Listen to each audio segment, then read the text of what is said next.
Welcome back to Stu Structures. I've been modeling a lot of structures and things from the Grafton, West Virginia area on the B&O Railroad, but we're going to work on a different area, and we're moving to the town of Belington. And there's a few structures I need to build for this, so we're going to start with the freight house, so stay tuned.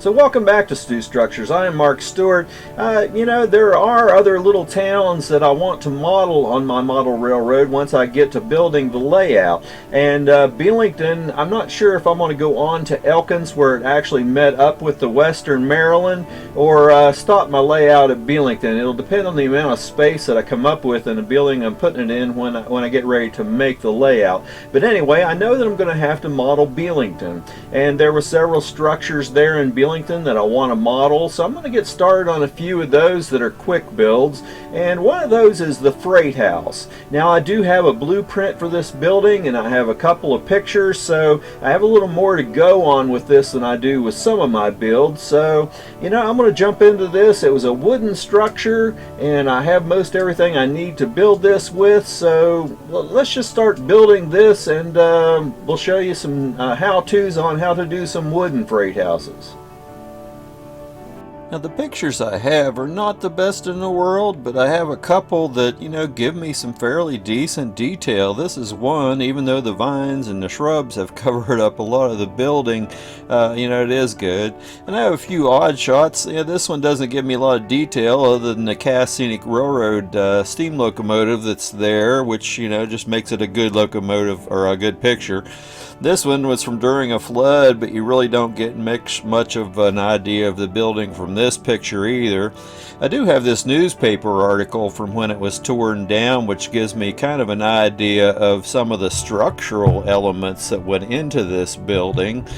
And this shot is a fair building. It shows me the chimney on top and the doors and kind of the layout of the building. It gets blurry when I blow it up, so I can't do a whole lot with that. Now as far as drawings go, I have this one, the situation plan, and the platform that comes off of that, the building is around 100 feet long, and it had a 300-foot platform that came off of it. Now I do have this plan here, which that situation plan was blown up from, and there's all these other associated drawings that go along with it. So what I did was just went into Photoshop and just enlarged all those sections to give me something to go by on here. And this one just gives more interior and framing. Same with this one, although it does give me the wood structure that holds up the platform roofs and all that type of thing, and the heights of the basic foundation and doors. Here's a couple of shots of either end of the building, the stairs. Some of the stuff wasn't exactly as it was in this original drawing. Here's one of the long sides and the freight house or the railroad side of the structure, and the doors and everything that were designed on that side of the structure. But it does have this blueprint of the footer, which gives me tons of dimensions, and between that and the side drawings I'll be able to lay all the windows and doors and everything out. It gives me spaces between everything, how wide the doors are, and all the little notes that go along with me tell me about the the roll-up doors, which back when this was built you didn't see that on a lot of buildings, but there are metal roll-up doors that go into round rolls above the doors that are spring loaded, but gives me the office and all kinds of information if I want to go even further with the building, and I'll kind of debate that as I go on with this. So I'm looking through my box trying to find materials. I find this real nice thin balsa wood that I can use for the decking for the flooring. And to form the concrete foundation underneath of it, I decided to go ahead. I have some real thick balsa wood, and I went ahead and cut these strips out of that sheet that I showed. And these are exactly the right height. So then I come back using my square and start using my wood glue and just gluing the foundation together. First I glue the two halves, then I glue the two halves together, and then I come back and put these center supports. and the lengths weren't quite long enough, so I added the short pieces to make it long enough to make my 100-foot and put those extra bracing splices in place to give it a little more structure. And since I'm going to add my decking across the top of this, I'm adding this extra bracing into the center of it to give support underneath the widths of that long decking. And this real thin balsa wood that I have, I'm just going to have to cut it in sections and piece it all together. There's not a piece made big enough to do the whole floor with. And I'm going to leave a couple of bay doors open, so I used all that decking down at one end, and the stuff that had some staining on it I used down the office end. And I came back with my knife upside down and back drug across all the decking and put boards into the top face of the decking once I got it all glued into place. And you can see, some of the joints and stuff I'm going to have to come back and work with. But basically from that point, with all the decking boards in place, I come back with some washes and just start staining all the top decking and area inside the freight house that's going to be exposed if I leave a couple of doors open. Now I'm going to start working on the walls. I have this real thin piece of styrene that is grooved, and it's a real close spacing, so it's about 2 or 3 inches in HO, so I'm going to use that. And then I have some wood siding, and I'm going to go ahead and cut all the walls out of that wood siding. But this upright stuff, it sits down and makes up the bottom part of the walls. So I cut these into strips that are the right height to use for the bottom portion of the wall. I go through my boxes and find all the windows that'll work. I actually had a door that didn't make it into this picture with the transom on it, and got all those ready. And I just start laying out the walls. I know what the heights and everything are from the blueprints. The one end wall just has some half 6-pane windows. So I lay that out and then come back and start gluing on that upright plastic to the bottom of the walls. And just get all the walls laid out. The other end has 4 of these tall 6/6 windows, so I go ahead and lay that whole wall, get it cut out, get the plastic glued onto the bottom, and just continue that same process with the other walls. This is the back side away from the track of the office building, and then the other side you see down here in the right hand corner.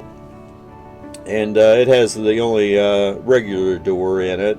The bays have bay doors, but that gets all 4 of my basic walls together. So then I come back and put some basic paint on them, along with the 2 strips that go over all the bay doors. And that's, all the wood walls basically in place. So I take the windows and doors outside and just use a rattle can and pre-paint all of those. And these windows are from different sources, so some mount from the front, some from the back, but they'll all work. And I come back and mount those into the walls, and then I can start gluing the walls down to the foundation. So I start with the 2 ends, and I put some weights against these and use my square on the table to make sure everything's nice and plumb, and just glue both end walls down to begin with. And then come back and put the 2 office walls in place off this one end. And I remember I had pre-cut all the walls with the 45s on the corners, so they make nice tight corners, and they get trim on them later on anyway. These 2 strips that go over the bay doors, after holding them into place, I decided I wanted to make the bays just the doors a little taller, so I cut 1 foot off of those strips before I glued them into place here, and let them set up overnight, and that gives me the height for the doors that I want to have. Now I don't have the big beams that make up the doors, the posts in between the doors, but I do have this nice thick piece of basswood, so I'm coming back and just cutting all these, which work out to be about 12 by 12s in HO scale, and just cut everything to the length and to height. Now I need to notch these out where that beam across the top of the roof and the siding set down on these beams. So I go through and notch all the tops of all these, And then I put a measure for the widths of all the doors and put a mark on the decking and use my square and come back and put all those posts into place. And then I just, I use that same material that I used for the 3-foot bottoms of all the walls, that real thin piece of strip plastic, and just come through and lay it horizontal and cut all my roll-up doors from that. And as I was saying, I was wanting to leave a couple of doors open. I wish I had staggered the doors on either side, but they're glued in at this point, so I'm not going to worry about all that. And that gives me a good solid basic structure to start from. And then I come back and just put another basic layer of paint on everything, the doors and the posts and everything. I'll probably come back and touch this up again as time goes on. I've got a lot of trim work to do on here around windows, doors, and seams and all kinds of things. But basically that's the beginning of the building at this point, and it's looking good. So there you have the first segment of the freight house in Belington, West Virginia. This was a nice old wooden freight house. The paint and everything I'm doing on it is to a real early time period. I like steam, and the paint period that I'm doing actually goes back just prior to the period I modeled, but I like the paint scheme. That's why I'm using it. Later on, this paint scheme would have had brown trim and stuff, and that's what most people in today's world are seeing on all the old buildings. Prior to that, it was Indian red buildings with black trim.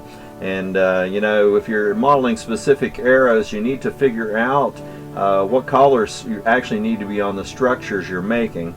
I probably didn't get quite enough yellow in the paint on this. I mixed white with yellow to get the color that I'm using for my paint.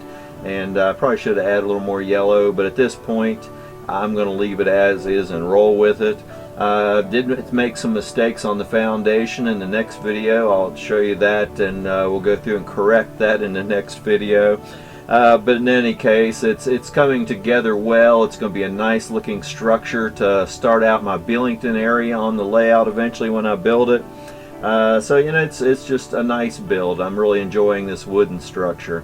So anyway, thank you for coming back and sharing this time with me. I do appreciate it. Share and like this video. People out there in the hobby don't know this is out there, and a lot of people would like to scratch build, whether it's their own house or outdoor buildings or anything for their model layout. And if you follow through all of my builds, you'll learn how to go through those processes and build some structures for your own model layout. And once you build something, there's a lot of self-satisfaction that comes along with that. Plus, you'll have something on your layout that nobody else will have because it's not out there in kit form sold by the hundreds or thousands or whatever. So in any case, thank you. I do appreciate you coming back. And subscribe to my channel. Hit the thumbs up down below this. It helps my analytics, gets me out there. I'm still not quite up to 500 subscribers. I'd like to get my subscriber rate up there a good bit if I could. About 500 or so. I'd like to get another contest out there for the viewers. I'm picking up subscribers on a regular basis now, and it's coming along, but it's coming along slow. I'm just not out there. I don't do a whole lot to advertise and put me out there in the real world. So share this with people out there. But the main thing with all this is, just grab some materials, and scratch build something. Anything. Put it on your model layout. You'll really appreciate the fact that you've done this for yourself and are having a good time with your trains. And that's what it's all about. It's just happy model railroading.